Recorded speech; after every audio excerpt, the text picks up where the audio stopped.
কিভাবে শাস্ত্র বলছেন ভালোবাসা সহকারে প্রীতি সহকারে ভগবানকে ডাকো, ভগবানের সেবা করো, কারণ ভালোবাসাটাই ভগবান তোমার কাছ থেকে গ্রহণ করবে। একবার রাধে রাধে। তার মানে মা, একজনকে ভালোবাসতে হবে, একজনের সাথে প্রেম করতে হবে। তিনি কে? তিনি কে? তিনি হলো ভগবান। আর এই জগতের মধ্যে অনেক কিছু আছে, কিন্তু কথা হলো মাগো, এগুলো প্রকৃতপক্ষে প্রেম নয়।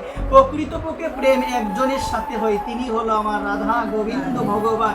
এই প্রেম মানুষের হৃদয়কে কি সান্ত্বনা দান করে, এই প্রেম মানুষের হৃদয়ে আনন্দ দান করে, এই প্রেম মানুষের হৃদয়কে আলোকিত করে দেয়। কিন্তু জগতের যে প্রেম মানুষের মনকে, মানুষের বিবেককে অন্ধকারের দিকে ঠেলে দেয়। আপনি অনেক ভালোবাসেন সংসারকে, আপনি সংসার ছাড়া কোনো কিছু বুঝেন না, কিন্তু একটা সময় আসবে যখন তুমি বুঝতে পারবে, সেদিন বুঝতে পারলেও কোনো লাভ তোমার দ্বারা হবে না। এই